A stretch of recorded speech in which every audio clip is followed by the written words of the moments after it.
Les rendez-vous de l'Écuge. Lise Gutmann. Radio J. Jean-François Strouf, bonjour. Alors, c'était bien Israël? Oh là là, formidable, un bon retour. Oui. En plus, j'ai pu suivre dans le taxi la très belle soirée de l'Écuge sur l'Ukraine. Qui était formidable. C'était vraiment formidable, beaucoup de choses. Et je voudrais me permettre de donner un vrai coup de chapeau à mes collègues qui, durant mon absence, ont réussi à faire beaucoup d'événements. J'ai interrogé rapidement Gadi Bguy, le directeur de l'Écuge, qui était évidemment tout à fait épuisé après, qui a été ton invité depuis 2 semaines. Et on en était plus que ravis, bien sûr. Et il y avait 2 activités remarquables. Il y avait le concert pour la paix. Oui. Et la soirée, de Shalom, mardi soir. Shalom Ukraine. Voilà, c'est ça. Donc, on va prendre quelques secondes. On va commencer par le concert pour la paix. Alors, un concert pour la paix avec, finalement, la représentation de toutes les cultures monothéistes avec Françoise Atlan, Caroline Cazedessus et Ta Alami. Donc, un petit coup de chapeau à Delphine Burkli, la maire du 9e arrondissement, qui accueillait il y a 2 mois à peine l'exposition 50 artistes israéliens. Et donc ce dimanche 15 janvier, le concert pour la paix, soirée salle comble, un public ravi, une manière différente de parler des Juifs du Maghreb, par la musique et aussi en les remettant dans leur contexte avec les autres sensibilités maghrébines que sont aussi les chrétiens, les musulmans, les laïcs. Tout le monde se retrouve autour de la musique et de la culture. Voilà, donc c'était une très belle soirée. Alors, la semaine dernière, avec Gadi Bguy, on a annoncé la soirée Shalom Ukraine. J'ai reçu lundi matin Patricia Wasserman. Absolument. Comment cette soirée s'est-elle déroulée? Un truc assez incroyable quand même, parce que quelquefois on a la mauvaise surprise qu'une partie des participants ne vient pas. Et donc là, non seulement les participants annoncés étaient là, mais il y en a eu d'autres.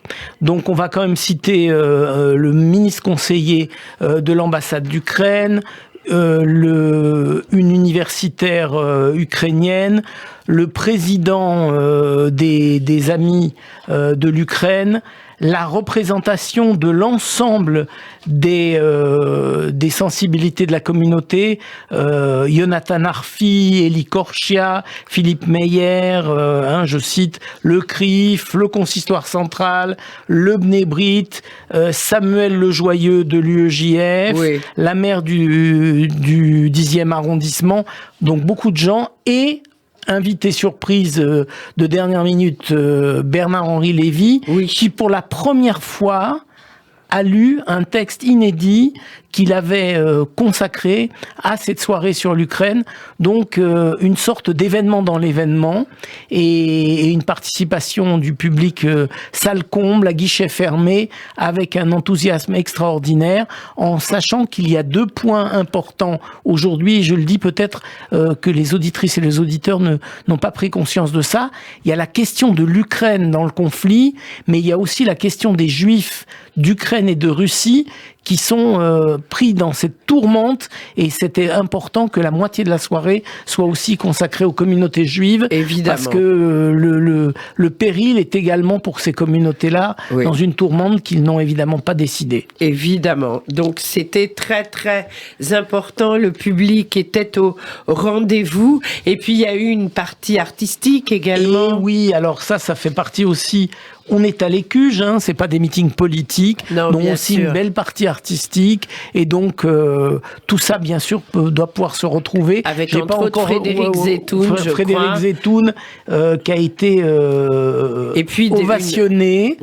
Et donc une grande virtuose également de la musique classique ukrainienne. Donc tu imagines un véritable enchantement pour le public d'avoir participé à un événement de solidarité et une belle soirée en même temps. Si les gens n'ont pas pu assister à la soirée, est-ce qu'on peut la revoir? Je pense que sur oui, YouTube j'ai pas encore l'info, mais oui, il suffit de chercher Écuge Shalom Ukraine et on retrouve les traces, bien sûr, absolument. Donc c'est important, les techniciens justement. ont mis ça en ligne, il n'y a pas de problème. Oui, parce qu'ici est dit et ici est fait des choses très importantes. Inhabituelles surtout. Voilà, inhabituelles, mais importantes également, comme ce texte de BHL. Et puis je rappelle que l'Écuge a été une des premières organisations justement à montrer sa solidarité avec l'Ukraine, Jean-François. Absolument, en affichant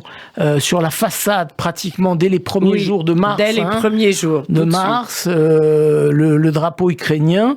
Et aussi, par mois de juin, un concert de jazz, puisqu'on est quand même une maison qui fait du jazz, donc un concert de jazz sur le thème de solidarité avec l'Ukraine. Je me souviens d'une vidéo particulièrement émouvante où on voyait des jeunes musiciens ukrainiens qui avaient envoyé une vidéo spécialement pour notre soirée. J'y étais. Donc, tu te rappelles que c'est vraiment. Donc toujours autant d'émotions, toujours autant d'engagement. Donc on imagine soirée pour la paix, soirée pour l'Ukraine. C'est dire un petit peu que le rôle de l'Écuge n'est pas simplement de délivrer de la culture, mais aussi de prendre des véritables engagements pour un monde qui soit un peu meilleur. Alors, dimanche 22 janvier, toujours à l'Écuge, espace culturel et universitaire juif d'Europe, à 19h, on va parler jazz aussi. Alors, on va parler jazz. Mais pas que. Mais pas que, absolument. Donc, et puis, il y a le dimanche, il y a aussi quelque chose qui se passe à la Maison de la Tunisie. Oui, on est en plein festival Confluence, dont on a énormément parlé. Je sais, en ton absence absolument. Sur Radio J. J'ai vu les émissions, donc je complète l'information en disant que le festival Confluence continue. Donc on fait beaucoup le plein.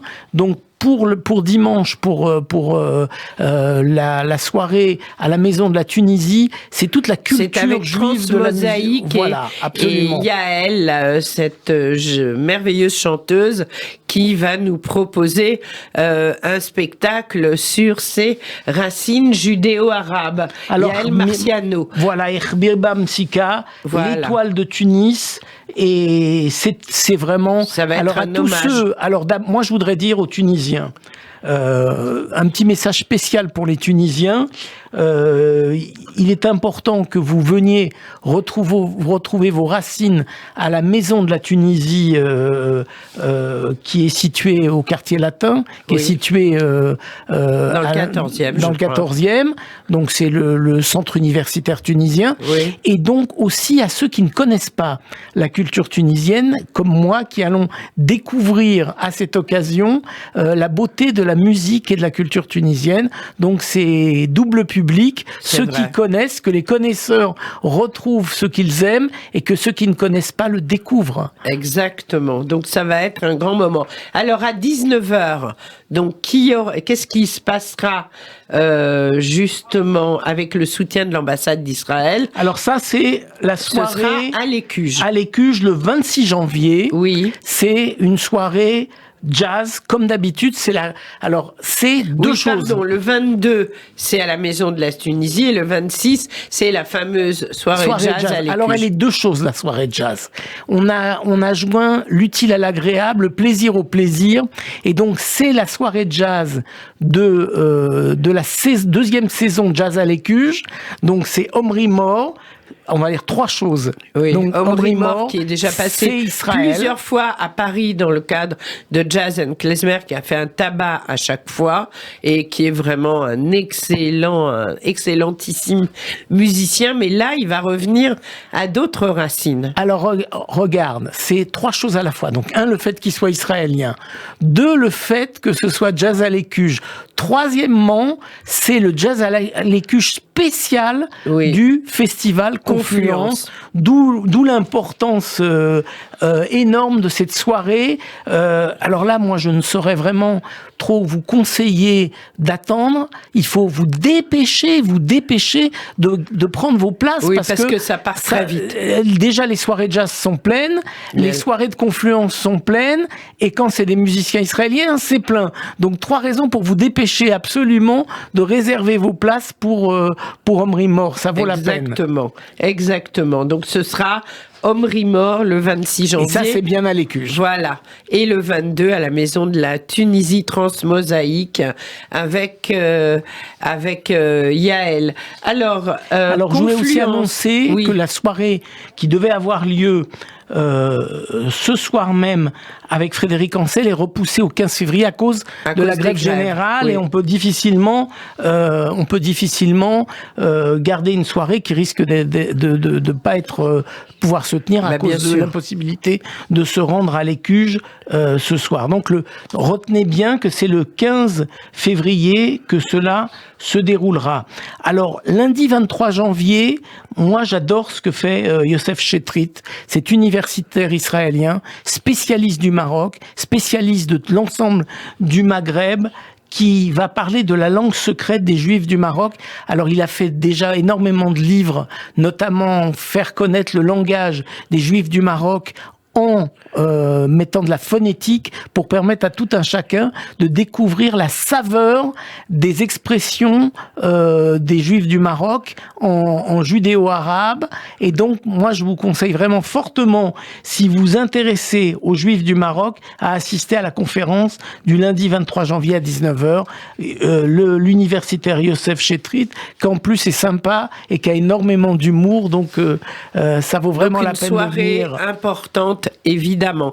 Et puis, il y a toujours, on va terminer avec l'Ulpan, qui a repris en janvier. Oui, débutant, faux débutant. Alors, surtout, si vous avez manqué le coche pour démarrer début janvier, faites-nous savoir que vous voulez rejoindre l'Ulpan en débutant et faux débutant.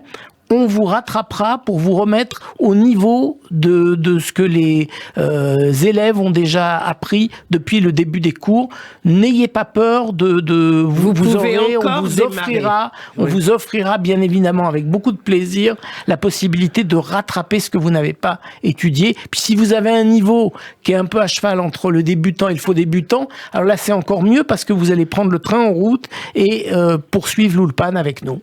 Alors, pour tout cela, on va sur écuche.fr, l'adresse.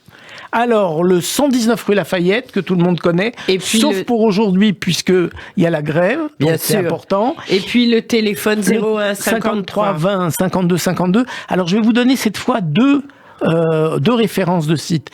Écuche.fr, c'est pour toute l'activité de l'Écuge. Et si vous êtes intéressé par le festival Confluence, vous faites directement www.ecuche.fr/confluence au pluriel, et là vous arrivez directement sur le magnifique programme Confluence. Lise, je voudrais vraiment donner un coup de chapeau à mes collègues. J'y suis pour rien parce que j'étais pas là, mais donner un beau coup de chapeau à mes collègues pour la super réussite depuis que ce festival a commencé. Oui, c'est le moins qu'on puisse en dire. Merci beaucoup, Jean-François Strouf. On te retrouve la semaine prochaine, même heure, même studio. Avec plaisir, Lise. Au revoir.